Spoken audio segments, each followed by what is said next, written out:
Take your business elsewhere, my brother Marcus sneered, looking down at me from the top of his pristine marble staircase, the same staircase we used to slide down as kids, much to our mother's dismay. Now, at 35, I stood at the bottom, clutching my small suitcase, feeling like a stranger in what used to be our family home. My name is Olivia Bennett, and this wasn't how I'd imagined my life would turn out. Just 6 months ago, I was a successful corporate lawyer, married to who I thought was the love of my life, living in a beautiful penthouse in downtown Boston. But after discovering my husband's years of financial fraud and infidelity, I was now broke, divorced, and standing in my childhood home, begging my younger brother for help. "Marcus, please," I said, trying to keep my voice steady. "I just need a place to stay for a few weeks until I can get back on my feet. The FBI froze all our assets during the investigation. I literally have nowhere else to go." He laughed, the sound echoing through the grand foyer. "That's rich, Olivia.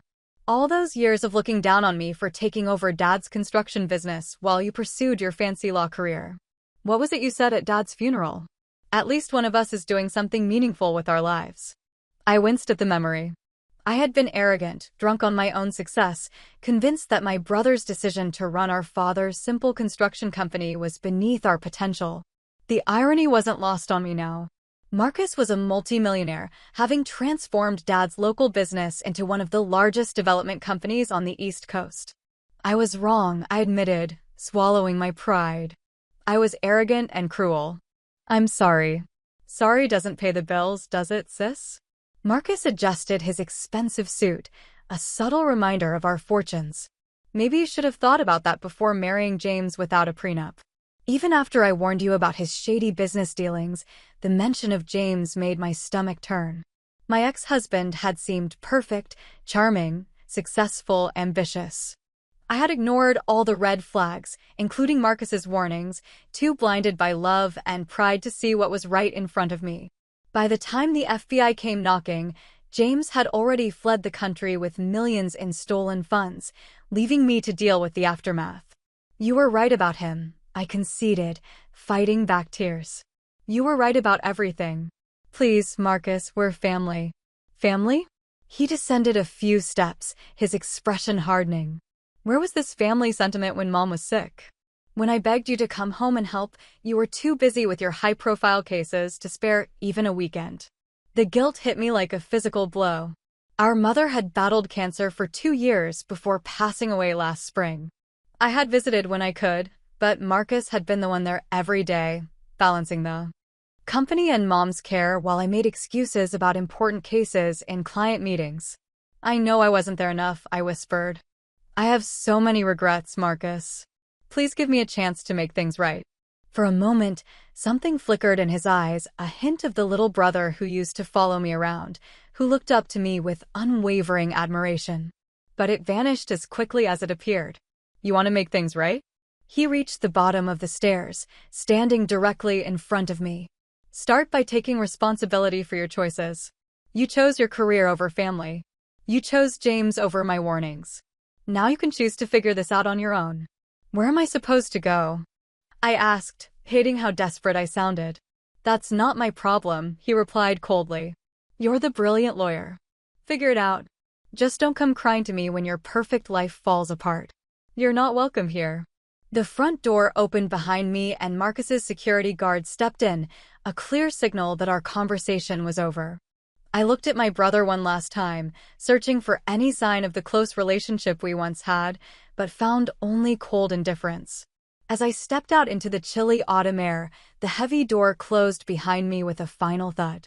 Standing on the driveway of my childhood home, watching the security gate shut, I felt more alone than ever. My phone buzzed, another email from the FBI's Financial Crimes Unit requesting my cooperation in their ongoing investigation of James's schemes. They believe I must have known something, must have been complicit. How could I not have noticed the signs? The late-night phone calls, the mysterious business trips, the sudden influx of wealth that seemed too good to be true. I walked to the nearby park, the same one where Marcus and I used to play as kids. Sitting on a bench, I opened my laptop and started searching for cheap hotels. My credit cards were frozen, but I had managed to withdraw about $2,000 in cash before everything collapsed. It wouldn't last long, but it was all I had. A news article popped up, Marcus's latest development project, a luxury residential complex in downtown Boston. The photo showed him at the groundbreaking ceremony, looking confident and successful. The headline praised him as a visionary developer transforming the city's skyline. I remember teasing him when he first took over Dad's company, still playing with trucks and dirt. Little brother, I had said dismissively. Now, his trucks and dirt had built an empire, while my carefully constructed life had crumbled to dust. Opening my email, I started sending out job applications to small law firms. My reputation was probably already tainted by association with James' crimes, even though I'd been cleared of any wrongdoing. Who would want to hire a lawyer who couldn't spot fraud happening under her own roof? As night fell, I checked into a budget motel on the outskirts of town. The room was small and musty, with water stains on the ceiling and springs poking through the mattress, a far cry from my former penthouse with its panoramic city views and designer furniture. I sat on the bed, finally allowing myself to cry, not just for my current situation, but for all the choices that had led me here, for pushing away my brother when he needed me, for ignoring his warnings about James, for letting success and ambition blind me to what really mattered. My phone buzzed again, a text from my former law partner. Partners meeting tomorrow. Given the circumstances, we think it's best if you tender your resignation. Save everyone the embarrassment. I didn't bother responding. They'd already made up their minds, just like Marcus had. In their eyes, I was toxic, tainted by association. 20 years of education, hard work, and dedication, all erased by my husband's crimes and my own poor judgment. The next morning, I walked to a nearby diner, nursing a cup of coffee while scanning job listings. A news alert caught my eye. James had been spotted in the Cayman Islands. Of course he had. He was probably living up on a beach somewhere while I was left picking up the pieces. More coffee, Han, the waitress asked, her kind eyes taking in my rumpled appearance. Please, I nodded, managing a small smile. And maybe some advice on where I might find work around here. She studied me for a moment. Well, my sister runs a small legal aid clinic downtown. They're always looking for help. Pays not much, but it's honest work. Legal aid. A year ago, I would have laughed at the suggestion. Now, it sounded like a lifeline. Thank you, I said sincerely, writing down the address. I really appreciate it. That evening, my phone buzzed. Marcus. My heart leaped, but I let it go to voicemail. His message was brief and businesslike. Just making sure you're not dragging my name through the mud while you're job hunting.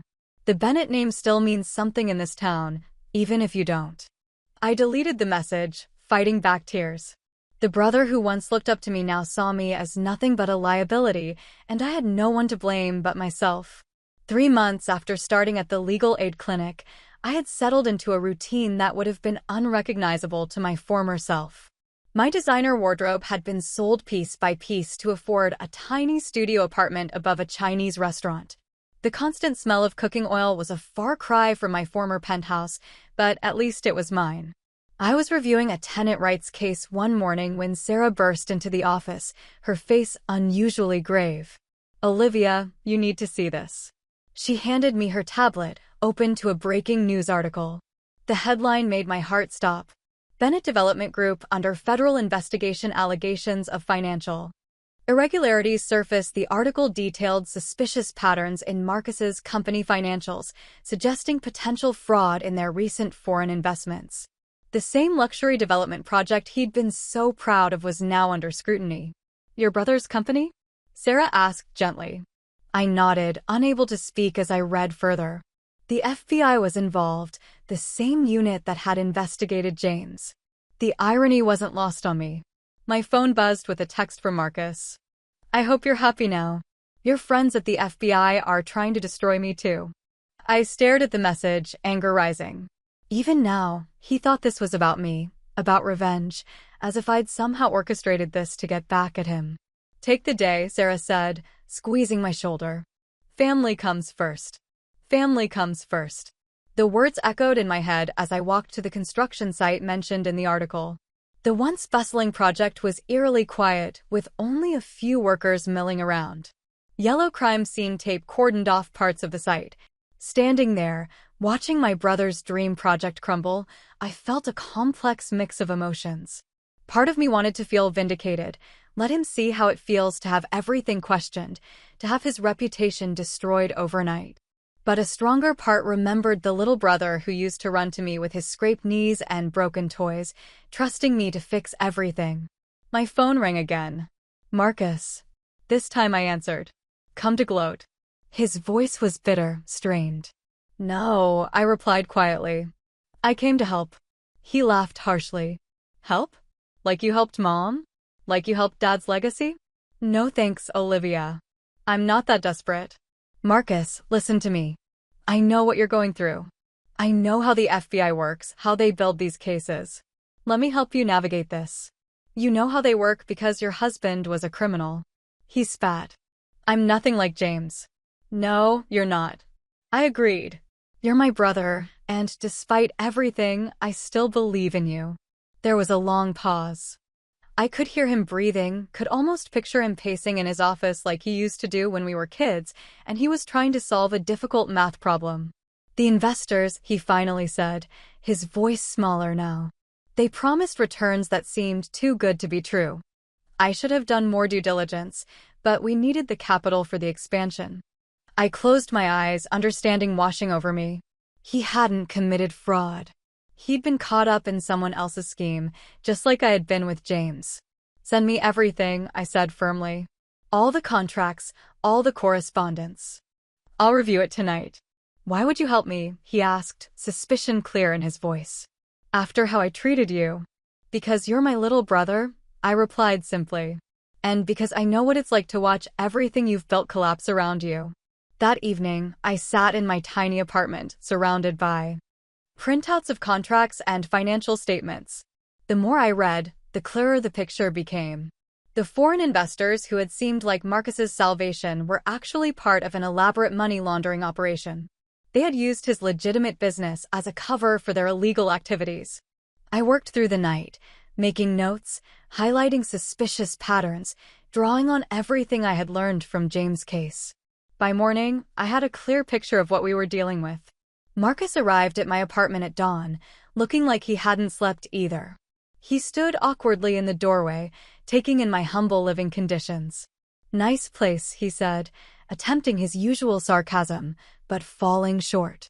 It's not much, I admitted, but it's honest. Come in. We have work to do. He sat at my small kitchen table, looking out of place in his expensive suit. I laid out my findings, explaining what I had discovered about the investors. They targeted you specifically, I explained. Your company's rapid growth and clean reputation made you the perfect vehicle for their operation. They never intended for their investment to be legitimate.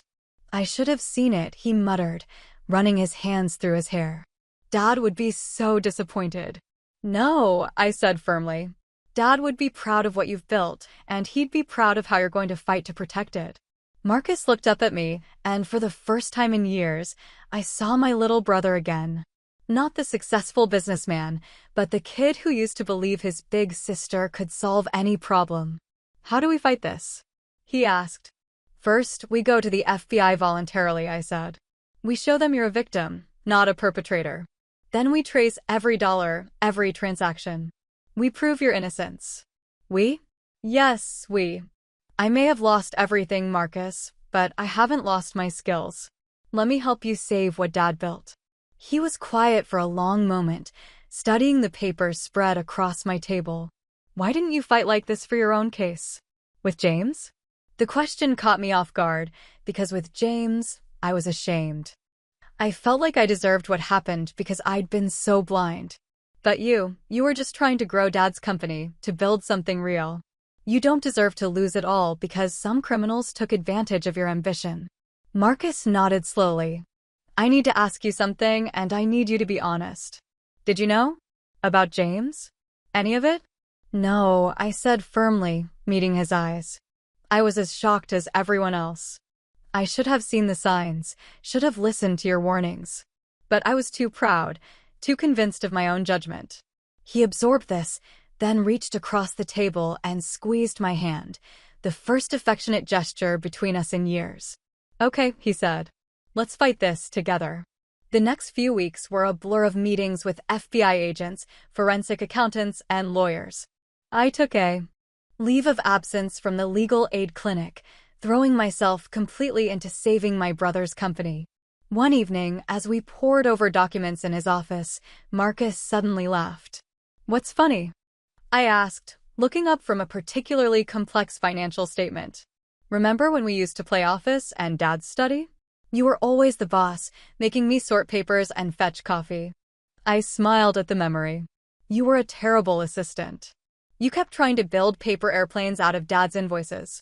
Yeah, well, look at us now, working together in a real office, trying to save the family business. As we left the office that night, Marcus turned to me, moved back home. The house is too big for just me anyway, and it's more secure than your apartment. Plus, I miss having you around. For the first time in months, I laughed genuinely. Deal, but I get to keep a bigger bedroom. Don't push your luck, sis. As we drove home together, I realized that sometimes it takes nearly losing everything to remember what matters most. Marcus and I had both faced professional crisis, but in doing so, we'd found our way back to being a family. The road ahead would be challenging, possibly dangerous, but we'd face it the way we should have all along, as siblings, as partners, as Bennetts. The transition back to living in our family home was surreal. My childhood bedroom remained exactly as I had left it, including the law school acceptance letters I had proudly pinned to the bulletin board. Marcus had preserved everything, even though he had claimed to resent me all these years. One morning, 3 weeks after moving back in, I was reviewing case files in Dad's old study when our FBI protection detail burst in. We need to move you both. Now, Agent Torres' tone left no room for argument. We intercepted communications suggesting an imminent threat. Marcus appeared in the doorway, his face tense. What kind of threat? The kind that involves professional hitmen arriving from Eastern Europe. Torres replied grimly. Get your essentials. You have 5 minutes. As we hurriedly packed our bags, I caught Marcus staring at Dad's portrait in the hallway. We built all this legally, he said quietly. Every contract, every project. We did it right. How did we end up here? Because bad people took advantage of good ones, I replied, placing a hand on his shoulder. But we're going to fix it. The safe house was a modest cabin outside the city. As we settled in, Torres briefed us on what they had discovered. The crime syndicate had lost millions when we exposed their money laundering operation. Now they wanted revenge. Your sister's investigation hit them hard, Torres explained to Marcus. She found connections we'd been trying to trace for years. Marcus looked at me with newfound respect. Guess all those years of corporate law weren't wasted after all. The skills weren't wasted, I agreed. I just used them for the wrong things. That evening, as we sat by the cabin's fireplace reviewing more documents, Marcus's phone buzzed. His face went pale as he read the message. They're offering a deal, he said, handing me the phone. If we back off, retract our statements about the fraud, they'll guarantee our safety and even restore the investment. I read the message, my lawyer's mind already analyzing the implications. It's a trap. Even if we agreed, they'd never let us live knowing what we know. I know, he sighed. But the company Olivia, we're losing contracts every day this investigation continues. People are getting laid off. I thought about Dad, about how he had built his company on principles of honesty and hard work. We can rebuild contracts, I said firmly. We can't rebuild our integrity. Marcus nodded slowly. Dad always said, a Bennett's word is their bond. Exactly. And we gave our word to make this right. As if in response to our decision, Marcus's phone buzzed again. This time, it was a video link. With trembling fingers, he pressed play. The footage showed his latest construction site erupting in flames. Emergency vehicles surrounded the area as years of work burned to the ground. That's their answer, he whispered, his voice breaking. They're going to destroy everything. I watched my brother, the successful, confident businessman, crumple under the weight of seeing his life's work burn. Without thinking, I pulled him into a hug, like I used to do when we were kids and he had nightmares. We'll rebuild, I promised. All of it together. Torres and his team worked through the night, coordinating with local authorities. The fire had been professionally set, designed to look like an accident. But we all knew the truth. They're escalating, Torres warned. This is just the beginning. He was right. Over the next few days, we watched helplessly as more disasters struck. Equipment mysteriously malfunctioned at other sites. Key employees received threats. Suppliers suddenly canceled long-standing contracts. But amidst the chaos, something unexpected happened. Our employees, instead of running scared, rallied around us. They remembered how Dad had treated them, how Marcus had continued his legacy of treating workers like family. "We're not going anywhere, Mr. Bennett," our site foreman declared during a video call. "Your father gave me a chance when nobody else would. We stand with you." Their loyalty brought tears to Marcus' eyes. For the first time, I truly understood what he had built. Not just a successful company, but a community. Late one night, unable to sleep, I found Marcus in the cabin's kitchen, staring at old photos on his phone. "Remember this?" he asked, showing me a picture of us at Dad's first construction site. We were both covered in dirt, grinning proudly as we helped lay the foundation. "You were so excited to use the tiny shovel Dad bought you." I smiled at the memory, and he kept trying to organize the workers' lunch breaks more efficiently. He chuckled. "Even then, you were the brains of the operation." "We made a good team," I said softly. "We still do." He looked at me seriously.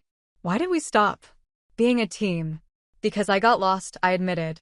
I thought success meant having the biggest office, the most prestigious clients. I forgot what Dad always said about building things that last. "You know what his favorite project was?" Marcus asked. "That small community center we built in the poor part of town. The one that barely broke even. He said it mattered more than any luxury development because it gave people hope." Something clicked in my mind.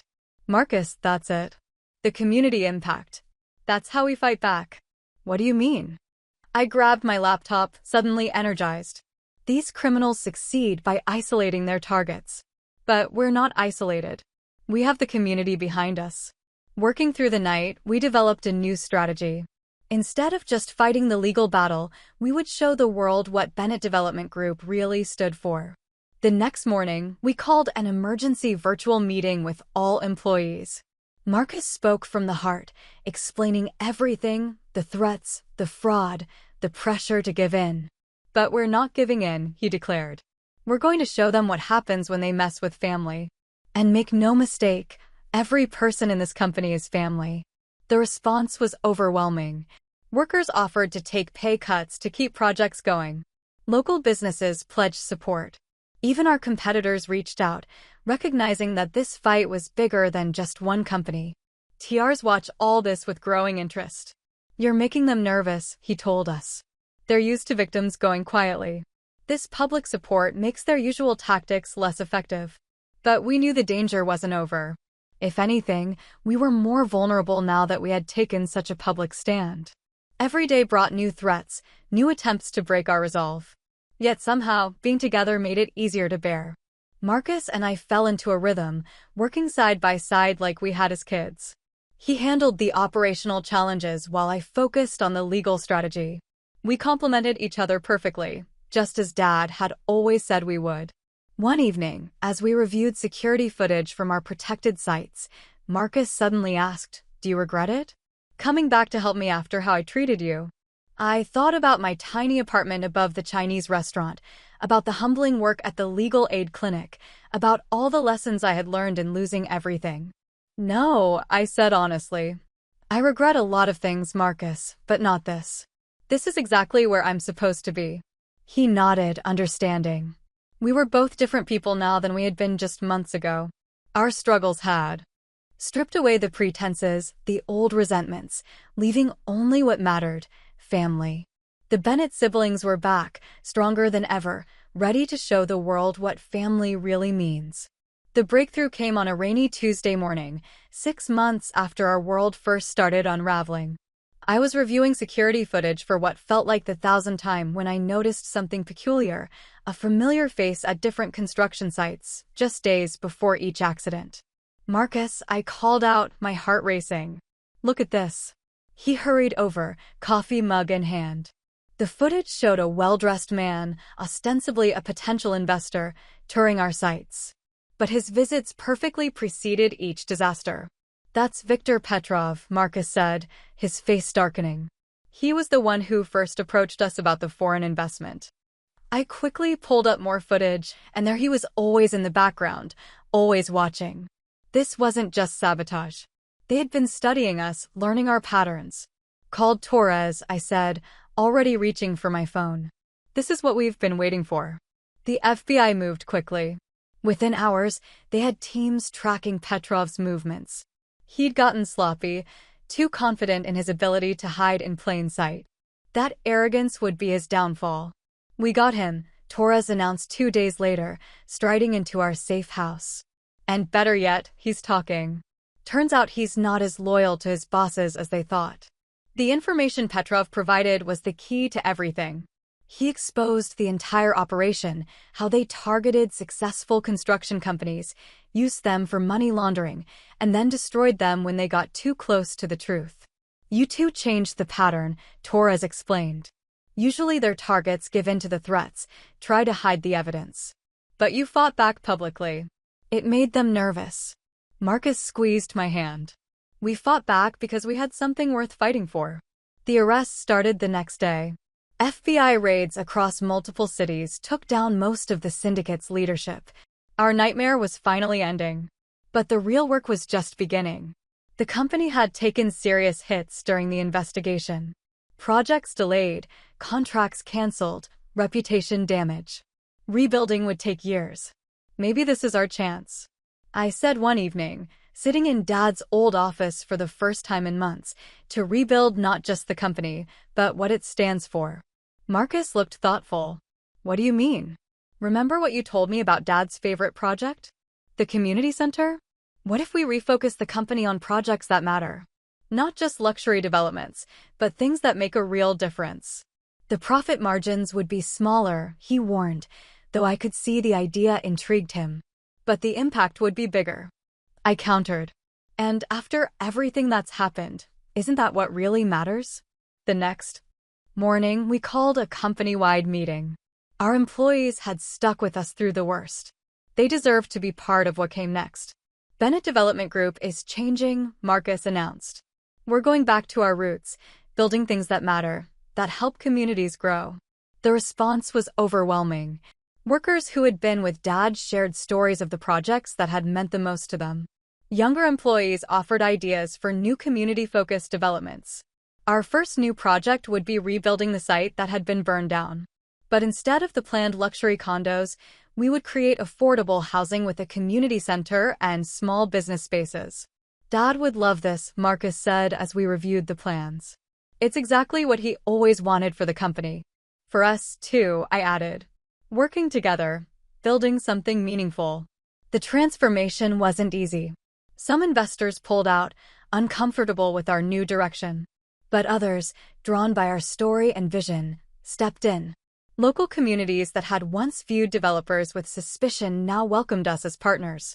1 year after that terrifying night, when the FBI first warned us about the threats, Marcus and I stood at the grand opening of our new development. What had once been a site of destruction had become a symbol of renewal. When I was at my lowest point, I told the crowd, my brother gave me a chance to help save our family's legacy. What we discovered was that legacy isn't just about buildings or businesses, it's about people, community, and doing what's right. Marcus took a microphone next. And when I thought I was going to lose everything, my sister reminded me what our company really stands for. Dad always said, "Build things that last." That's not just about bricks and mortar. It's about building hope, building community, building family. After the ceremony, as we watched families explore their new homes, Marcus turned to me. "You know, we still haven't discussed your official role in the company." I raised an eyebrow. "What did you have in mind?" "Well, We could use a chief ethics officer, he grinned. Someone to keep us honest, remind us what matters. Plus, your legal experience would be invaluable for our community projects. Are you offering me a job, little brother? I'm offering you a partnership, he said seriously. Bennett and Bennett, just like Dad always wanted. Tears pricked at my eyes as I looked around at what we built together. Not just the physical structures, but the renewed sense of purpose, the strengthened bond between us. Partners, I agreed, shaking his hand formally before pulling him into a hug. Later that evening, we sat in Dad's old study, now our shared office. His portrait seemed to smile down at us as we worked on plans for our next project. You know what I just realized? Marcus said suddenly, when everything fell apart for both of us. First me, then you with James, it wasn't really an ending. It was just making space for something better. I thought about my journey from ambitious corporate lawyer to homeless divorcee to someone who had finally found her true purpose. Sometimes you have to lose everything to remember what matters most, I replied. Family, Marcus nodded. Dad always said that was the foundation everything else is built on. As we continued working into the night, I felt a deep sense of peace. The Bennett siblings had come full circle from childhood partners in play to estranged adults to true partners in continuing our father's legacy. We had faced down criminals, rebuilt from ashes, and discovered that the most important things in life aren't the ones you can buy or sell. They're the bonds that hold you together when everything else falls apart. Our story wasn't just about saving a family business. It was about saving each other, about remembering who we were meant to be all along. As I looked at my brother, now both my business partner and my closest friend, I knew that no matter what challenges lay ahead, we would face them together. Because that's what family does. They build each other up, they stand together, and they never forget what matters most.